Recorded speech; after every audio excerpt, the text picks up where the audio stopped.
ಈಗ ನಾವು ಆನೆಗಳು ಕಾಡಿನಿಂದ ನಾಡಿಗೆ ಬರದಂತೆ ತುಂಬ ಪ್ರಾಯೋಗಿಕವಾಗಿ ನಾವು ಎಲ್ಲ ಕಾರ್ಯಗಳನ್ನು ಮಾಡಿದ್ದೇವೆ. ಮೊದಲನೇದಾಗಿ EPT ಎಲಿಫೆಂಟ್ ಪ್ರೂಫ್ ಟ್ರೆಂಚ್ ಮಾಡಿದ್ವಿ. ತದನಂತರದಲ್ಲಿ ಟೆಂಟಿಕಲ್ ಫೆನ್ಸು, ಸೋಲಾರ್ ಫೆನ್ಸ್ ಮಾಡಿದ್ವಿ.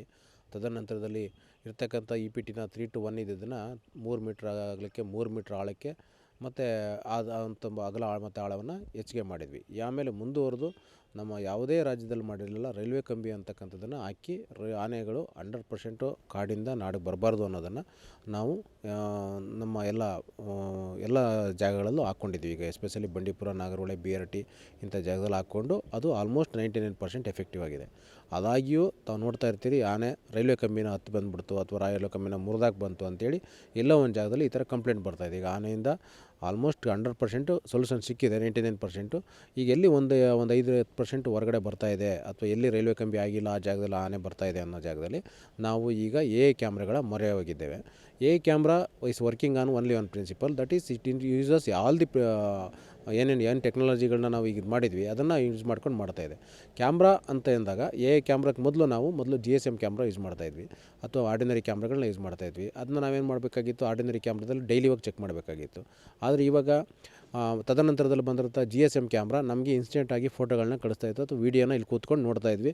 ಆನೆ ದಾಟ್ತಾ ಇದೆ ಅಂದಾಗ ಅಥವಾ ಆನೆ ದಾಟಿದಾಗ ನಾವು ಇಲ್ಲಿ ಸಿಬ್ಬಂದಿಗಳನ್ನ ಕಳಿಸ್ತಾಯಿದ್ವಿ. ಅದಕ್ಕೆ ಒಂದು ಅರ್ಧ ಗಂಟೆ 20 ನಿಮಿಷ ಆಗೋದು.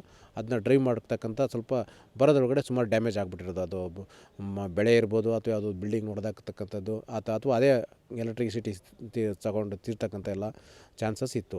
ಇದನ್ನೆಲ್ಲ ಅವಾಯ್ಡ್ ಮಾಡಲಿಕ್ಕೆ ನಾವು ಈಗ AI ಕ್ಯಾಮ್ರಾ ಅನ್ನೋದನ್ನು ಮಾಡ್ಕೊಂಡಿದ್ದೇವೆ. AI camera is working on the principles of RGB technology ಅಂತ ಹೇಳ್ತೀವಿ, ರೆಡ್, ಗ್ರೀನ್, ಬ್ಲೂ. ಇದರಲ್ಲಿ ಏನು ಮಾಡುತ್ತೆ, ಆ ಕ್ಯಾಮ್ರಾಗೆ ನಾವು ಆನೆ ಅಂತಕ್ಕಂಥ ಒಂದು ಫೋಟೋವನ್ನು ಆಲ್ರೆಡಿ ಫೀಡ್ ಮಾಡಿರ್ತೇವೆ. ಅದು ಬಂದ ತಕ್ಷಣ ಆ ಆನೆನ ಅದು ಹೋಗ್ತಕ್ಕಂಥ ಅದು ಎಲ್ಲೆಲ್ಲಿ ಹೋಗ್ತದೆ, ಆ ಆನೆ ಅನ್ನೋ ಒಂದು ಫಿಗರು ಅದ್ರ ಮುಂದೆ ಎಲ್ಲೆಲ್ಲಿ ಹೋಗ್ತದೆ ಅದು ಹೋಗೋ ತನಕ ಅಂದರೆ ಅಲ್ಲಿ ಬಂದು ಅದನ್ನ ನಮ್ಮ ರೈತರ ಜಮೀನಿಗೆ ಬರ್ದಿದ್ದಂಗೆ 100% ಹಿಮ್ಮೆಟ್ಟಿಸ್ಲಿಕ್ಕೆ ಈ AI ಕ್ಯಾಮ್ರಾ ನಮಗೆ ಸಹಾಯ ಮಾಡ್ತಾಯಿದೆ. ಸೊ ಆನೆ ಇಲ್ಲೇನು ಬರ್ತಾಯಿದೆ ಅಂದ ತಕ್ಷಣವೇ ಅದು ಒಂದು 500 ಮೀಟ್ರ್ ದೂರದಲ್ಲಿ ಆ್ಯಕ್ಟಿವ್ ಆಗ್ತದೆ ಈ ಕ್ಯಾಮ್ರಾ. ಅದನ್ನು ಐಡೆಂಟಿಫೈ ಮಾಡುತ್ತೆ. ಅದಕ್ಕೆ ಏನೇನು ಸೌಂಡ್ಗಳು ಬೇಕು ಅಂದರೆ ಮೊದಲು ಮನುಷ್ಯ ಏನು ಮಾಡ್ತಿದ್ವಿ ನಾವು, ಮೊದಲು ಜಸ್ಟ್ ಒಂದು ತಟ್ಟೆ ಬಡಿತಕ್ಕಂಥದ್ದು, ಟಮಟೆ ಬಡಿತಕ್ಕಂಥದ್ದು, ಆಮೇಲೆ ಪಟಾಕಿ ಹೊಡಿತಕ್ಕಂಥದ್ದು, ಮೊದಲೇ ಮುಂದುವರೆದು ನಾವು ಜೇನುನೊಣಗಳನ್ನ ರೈಟ್ ಸೈಡಲ್ಲಿ ಸಾಕಿದ್ರೆ ಜೇನುನೊಣಗಳ ಸೌಂಡ್ಗೆ ಹೋಗುತ್ತೆ ಅನ್ನೋದು. ಆಮೇಲೆ ಇನ್ನೂ ಮುಂದುವರೆದು ಅರಣ್ಯ ಇಲಾಖೆಯವರು ಅಂದರೆ ಏರ್ ಶೂಟ್ ಅಂದರೆ ಏರ್ ಗನ್ನ ತಗೊಂಡು ಕಾಟ್ರೇಜಲ್ಲಿ ಸೌಂಡ್ ಮಾಡ್ತಕ್ಕಂಥದ್ದು ಇವೆಲ್ಲನೂ ಮಾಡ್ತಾಯಿದ್ವಿ. ಬಾಟ್ಲ್ಗಳು ಕಟ್ಬಿಟ್ಟು ಟನ್ ಅಂತ ಬಾಟ್ಲ್ ಸೌಂಡ್ಗೆ ಆನೆಗಳು ಹೋಗ್ತಕ್ಕಂಥದ್ದನ್ನು ನಾವು ನೋಡಿದ್ವಿ. ಇದು integration of all the sounds along with the colours. So ಮತ್ತು ಹೆವಿ ಸೌಂಡ್ ಅಂದರೆ ನಿಮಗೆ ದೂರದಲ್ಲಿದ್ದಾಗ ಕಡಿಮೆ ಸೌಂಡು, ಹತ್ತಿರ ಬರ್ತಾ ಇದ್ದಂಗೆ ಇನ್ನೂ ಜೋರು ಸೌಂಡ್ ಮಾಡಿ, ಎಫೆಕ್ಟಿವ್ನೆಸ್ ಇನ್ನೇನು ಬರ್ತಾಯಿದೆ ಅಂದಾಗ ಇನ್ನೂ ಸೌಂಡ್ ಮಾಡಿ ಅದನ್ನು ಓಡಿಸ್ತಕ್ಕಂಥ ಎಲ್ಲ ಇದನ್ನು ಕಲರ್ ಮತ್ತು ಸೌಂಡ್ಗಳಿಂದ ನಮ್ಮ ಈ AI ಟೆಕ್ನಾಲಜಿ ನಮ್ಮ ರೈತರಿಗೆ ತುಂಬ ಅನುಕೂಲ ಆಗ್ತಾಯಿದೆ ಅಂತ ಹೇಳಲಿಕ್ಕೆ ಇಷ್ಟಪಡ್ತೇನೆ. ರಾಜ್ಯದಲ್ಲಿ ಈಗ ಆನೆಗಳು ಈಗ 6,000 ಅಷ್ಟು 5,000 6,000 ಅಷ್ಟು ಆನೆಗಳಿದೆ. ಇಡೀ ಇಂಡಿಯಾದಲ್ಲೇ ನಂಬರ್ 1 ಇದ್ದೇವೆ ಆನೆಗಳ ಸಂಖ್ಯೆಯಲ್ಲಿ. ಆನೆಗಳ ಸಂಖ್ಯೆ ಜಾಸ್ತಿ ಆಯ್ತಿರೋದು ಸ್ವಲ್ಪ ಸಿಟಿ ಕಡೆ ಬರೋದು ಜಾಸ್ತಿ. ಆನೆಗಳಿಲ್ಲ ಬಿಡಿ, ಆನೆಗಳು ಸಿಟಿ ಕಡೆ ಬರ್ತಕ್ಕಂಥ ಯಾವುದೇ ಪ್ರಮೇಯ ಇಲ್ಲ.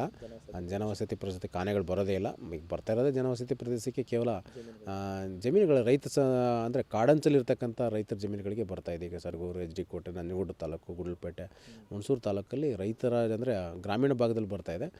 ಈ ರೀತಿಯ ನಮ್ಮ ಇಲ್ಲಿ ಕಾಣ್ತಕ್ಕಂಥದ್ದು ಅಂದರೆ ಮೈಸೂರಿನ ಸುತ್ತಮುತ್ತ ಕಾಣ್ತಕ್ಕಂಥದ್ದು ಚಿರತೆಗಳು ಬಿಟ್ಟರೆ ಆನೆಗಳ ಹಾವಳಿ ಕಡಿಮೆ ಇದೆ.